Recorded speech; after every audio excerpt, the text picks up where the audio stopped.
Hey there, and welcome to the channel. Today I've got 5 chilling horror stories that are guaranteed to send shivers down your spine.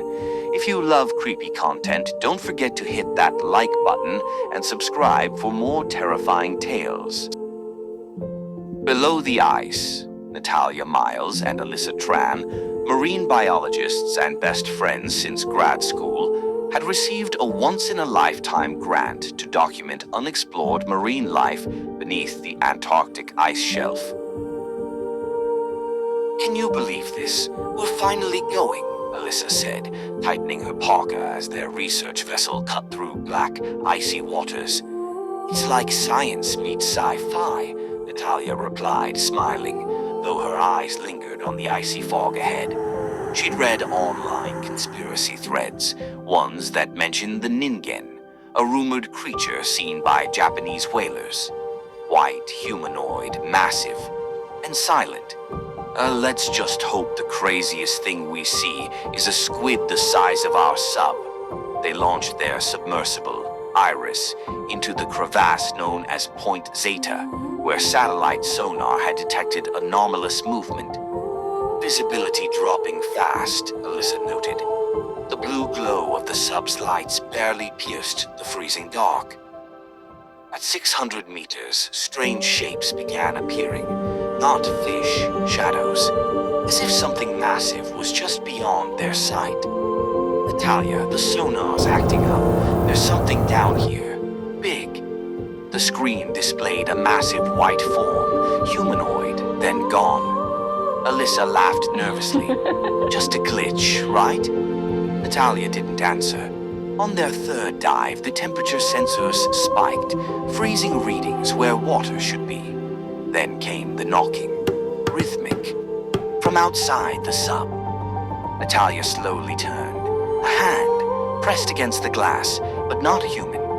Too wide, fingers too long.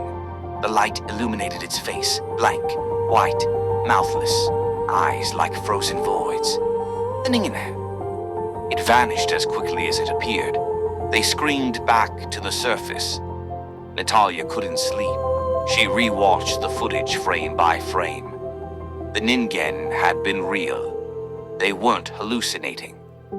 "We have to go back," she insisted. Alyssa was shaken. That thing wasn't curious, it was waiting. Still, they returned to the ice shelf for one final dive. The waypoint app, similar to Randonautica, they used for mapping, glitched and delivered new coordinates deeper into the trench. It simply read, "Meet me." At 900 meters, the sub-lights flickered. The sea floor opened into a cavernous void, an under-ice cave no human had mapped. Dozens of pale shapes moved slowly in the dark. "Natalia, it's not one, it's a colony." Hundreds of Ningen drifted through the water, limbs loose, faces blank, mouths slowly opening like yawns into a darkness that pulled at the soul. Suddenly, the hatch alarm rang. Something was trying to get in. The sub was hit, hard. Metal creaked. A crack spread across the viewing dome. One Ningen swam closer. Its eye locked onto Alyssa. She whispered, entranced, "I think... it's in my mind." Natalia tried to pull her away from the window, but the sub spun violently. Alyssa hit her head. Blood floated in the microgravity. The Ningen opened its mouth. A low hum vibrated through the water and their bones. The hull gave. Water poured in. Darkness swallowed everything. Natalia awoke alone on a frozen slope inside the under-ice cave. Light flickered from the wreckage of Iris. Alyssa was gone, or so she thought.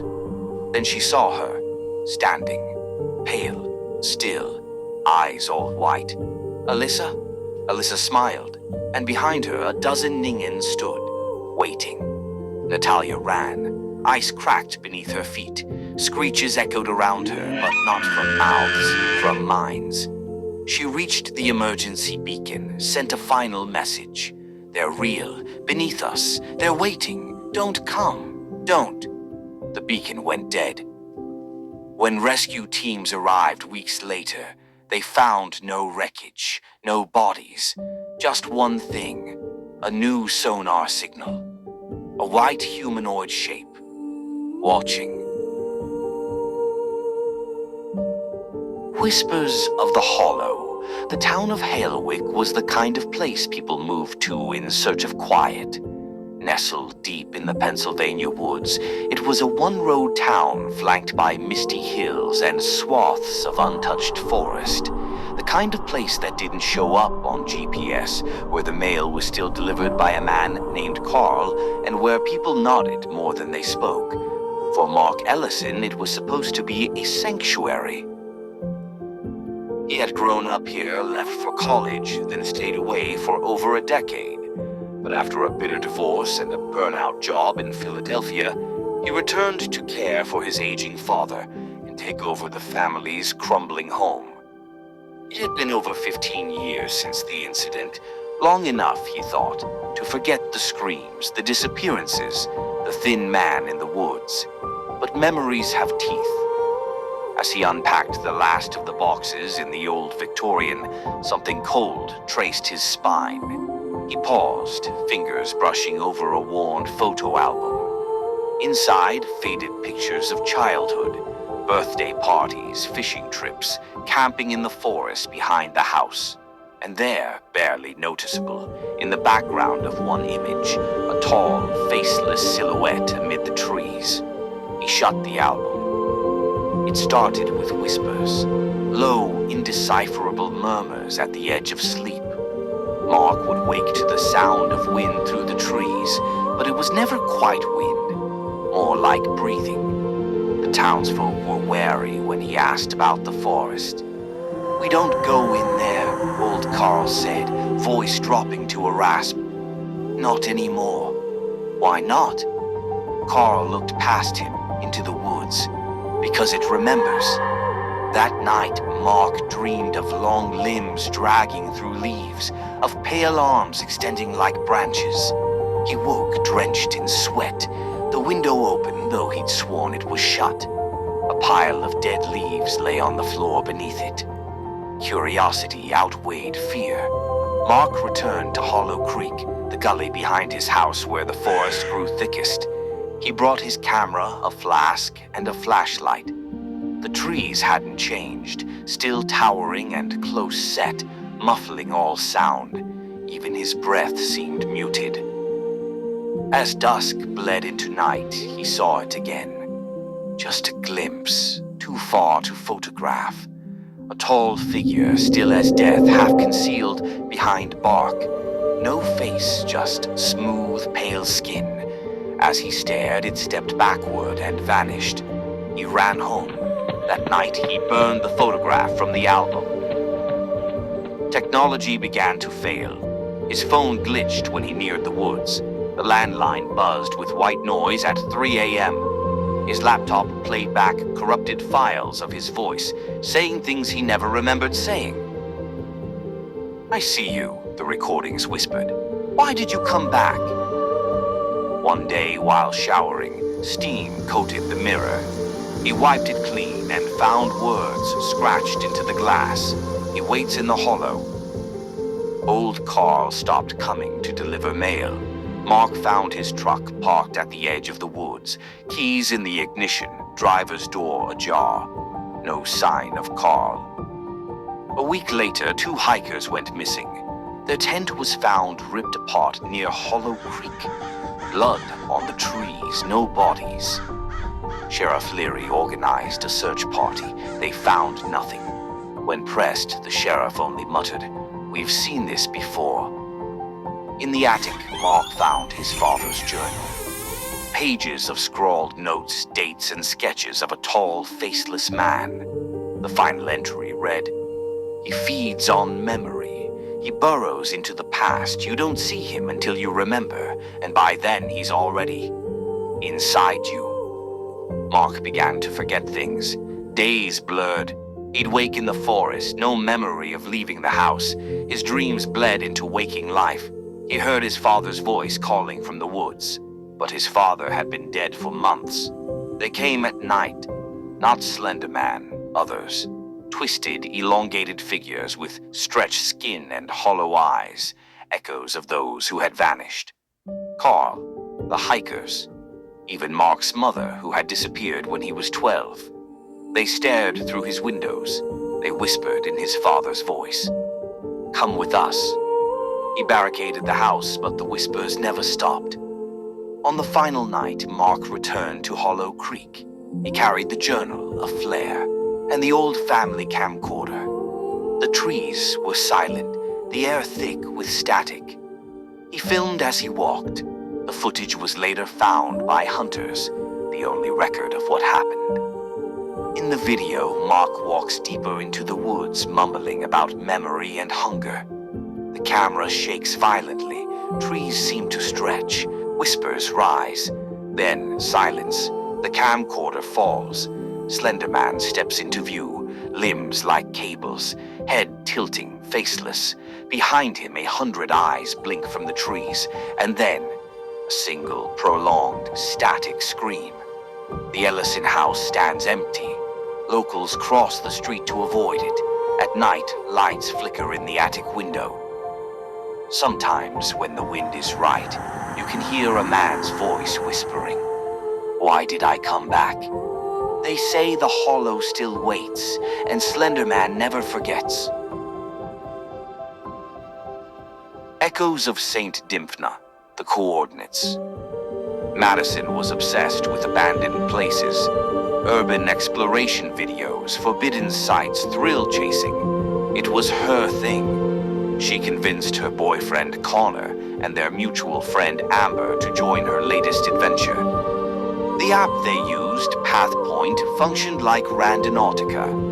Users set intentions and it used quantum randomization to suggest unexplored or meaningful locations. Madison entered, "Uncover Forgotten Truth." It took them 50 miles out of town, deep into the woods, a location unlisted on any map. There, surrounded by rusted fences and overgrowth, stood St. Dymphna Asylum, sealed since 1973 after a fire in the East Wing killed 17 patients and 3 staff. No power, no guards, no signs of recent visitors, Madison said. Perfect. They stepped through a broken side door just before nightfall. The inside, the air was sour, mold, rot, and something else. The halls were covered in peeling paint and patient graffiti. Amber filmed everything for a vlog. Connor, skeptical, stuck close to the exit. In the intake room, PathPoint buzzed. New coordinates appeared. Basement, room B13. It updated on its own, Connor said. That's not normal. It's fate, Madison said, grinning. They made their way downstairs, flashlights flickering.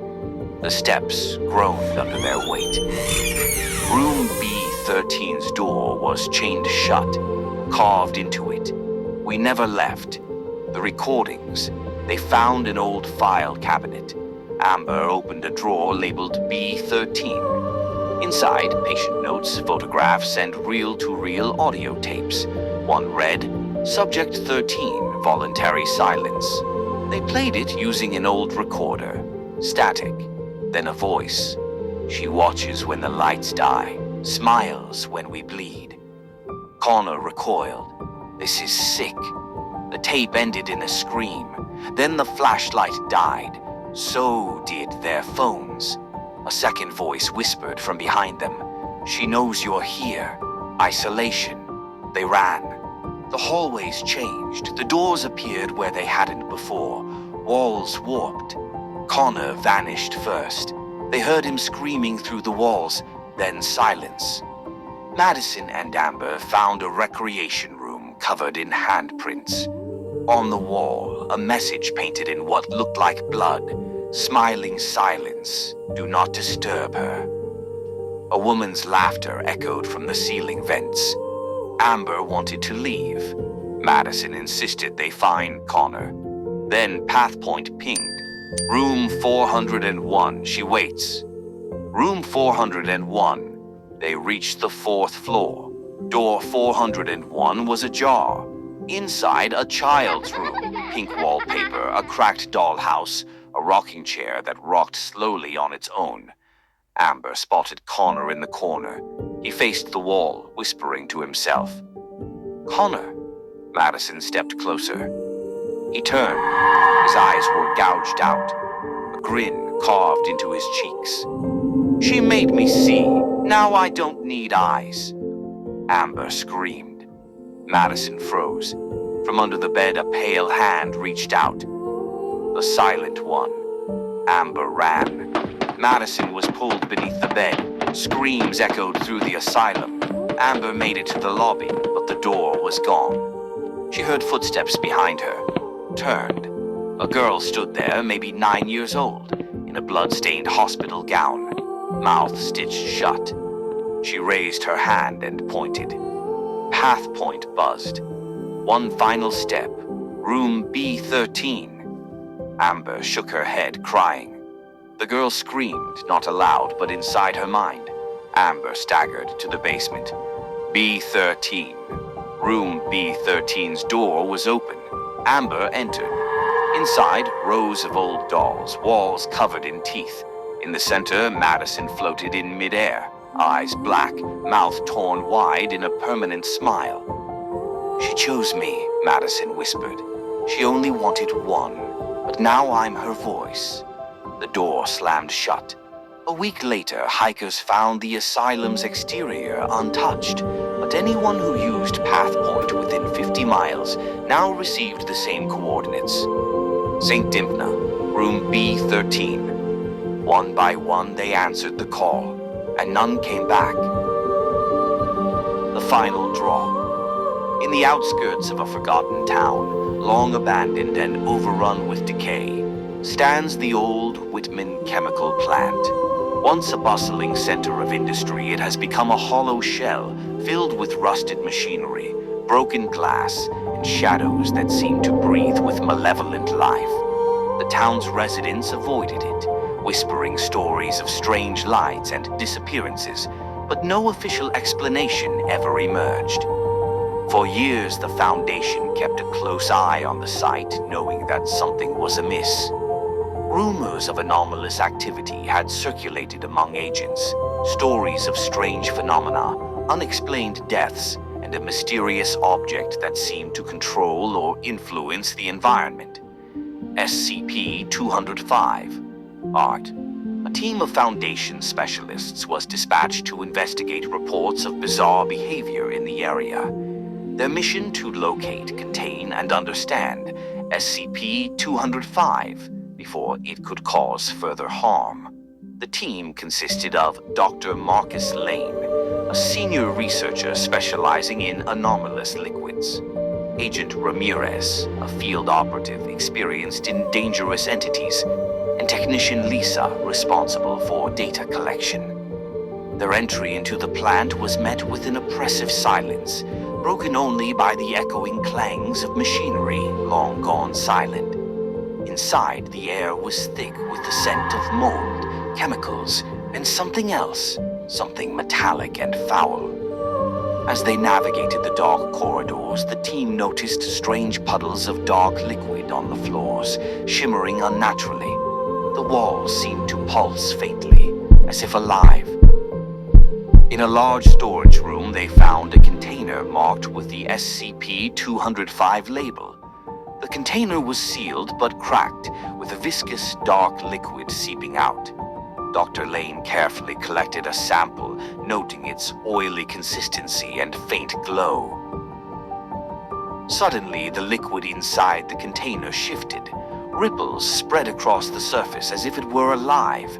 The team watched in horror as the liquid began to crawl out, forming tendrils that reached for the air. Agent Ramirez reacted quickly, trying to contain it, but the tendrils lashed out, striking him with an unnatural force. He screamed as his body convulsed, his face contorted with agony. The liquid seeped into his mouth and eyes, and his body froze. His voice, now distorted, whispered a single phrase. "Help me." The team was stunned. The liquid seemed to be conscious, aware, and capable of violence. Dr. Lane examined the sample under a portable scanner. The data revealed that SCP-205 was an anomalous liquid capable of influencing biological and electronic systems. It could control minds, induce hallucinations, and even manipulate physical matter. Most disturbingly, it appeared to have a hive mind consciousness, connected through the liquid's network, seeking to propagate its influence. It thrived on fear, pain, and chaos. The team realized that containment was impossible without destroying the entire site, but the liquid had already begun to spread, seeping into the building's infrastructure. As they retreated deeper into the plant to find an exit, the environment became increasingly hostile. The liquid seemed to be invading their equipment, distorting their senses and warping reality. Lisa's camera feed flickered with strange images, visions of shadowed figures, mutilated faces, and endless corridors that twisted impossibly. Her voice trembled as she described hearing whispers. "Join us. You belong, and we are Legion." Dr. Lane struggled to maintain his composure, but the reality was slipping away. The liquid's influence was taking hold of their minds. Suddenly, the lights flickered. The walls oozed with the dark substance, and the floor seemed to ripple like water. The team was trapped in a nightmare. Agent Ramirez, seemingly recovered from his initial attack, now stalked the corridors, his eyes hollow and vacant. His voice was no longer his own, echoing the whispers of SCP-205. He led the others into a large chamber where the liquid had pooled into a grotesque, pulsating mass, living, breathing entity that seemed to be the heart of SCP-205. Dr. Lane, desperate, attempted to analyze the creature, but it was too late. The liquid surged upward, engulfing him, crawling over his skin, seeping into his mouth and ears. His screams echoed through the facility as his consciousness was hijacked, his body now a puppet for the entity. The entity, now fully manifesting, revealed its true nature, a hive mind of parasitic consciousnesses, feeding on human fear and suffering, seeking to expand beyond the factory.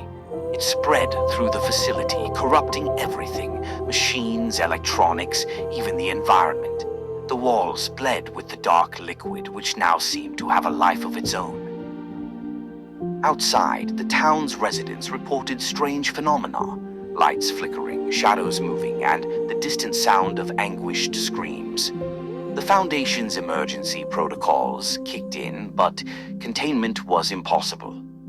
SCP-205 was loose, and it was alive. In the final moments of the story, the remaining team members, driven mad and hopeless, attempted to escape, but the liquid had infiltrated their bodies and minds. Lisa records a final message, her voice trembling with terror. "It's inside us now. It's in our minds, in our blood. We thought we could contain it, but we were wrong. It's not just a liquid, it's a consciousness, an infection that grows and spreads. If you find this, run far away, because it's coming for you. It's already here." The recording ends abruptly with a garbled, static-filled sound and a faint whisper, "Join us." Suddenly, the feed cuts out. The camera captures a shadow moving in the darkness, an amorphous, shifting mass of black liquid with glowing red eyes. It reaches out with tendrils of darkness, consuming everything in its path. In the real world, reports begin to flood in of strange, unexplainable phenomena. People disappearing, strange puddles of black ooze appearing in homes and streets, and whispers echoing in the night. The town is abandoned overnight, the entire region drowned in darkness and despair. Somewhere deep beneath the earth, the liquid continues to grow, pulsating with a terrible life. It waits, patient for the right moment to surface again, ready to infect, to consume, to dominate. And the whispers never truly stop. Strings of the Damned, Lena Marsh was a YouTuber and paranormal investigator with a small but dedicated following.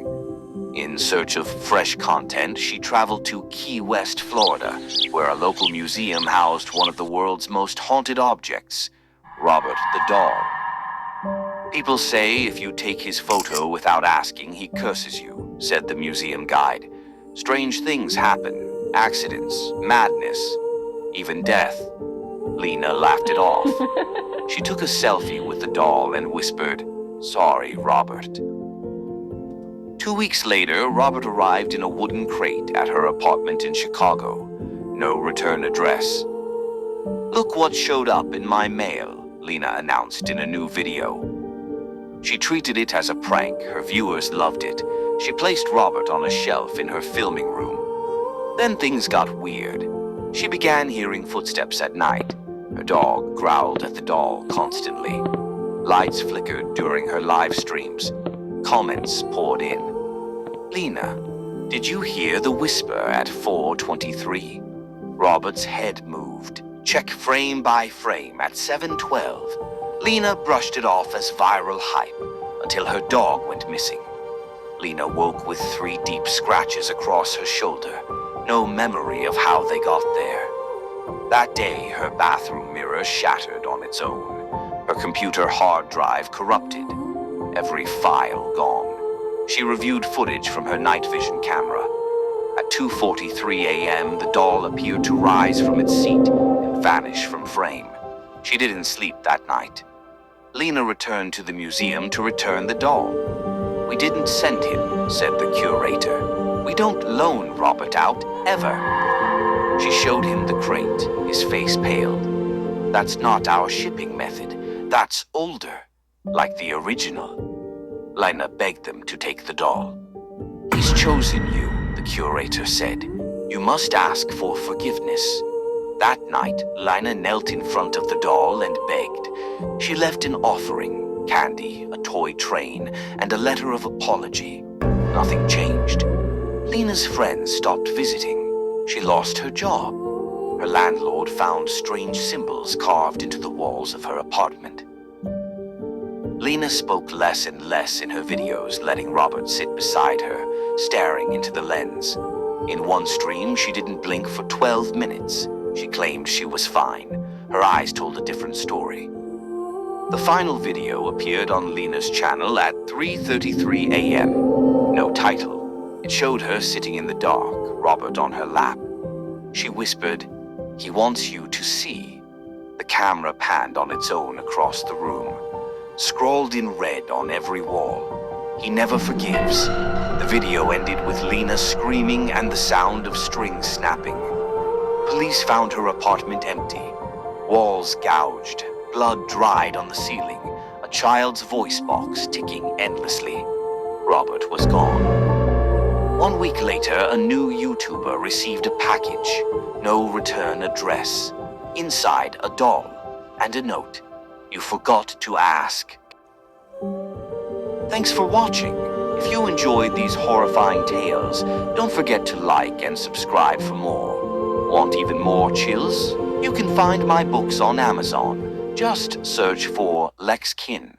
And don't miss my latest novel, I Love You, available now. Until next time, stay spooky.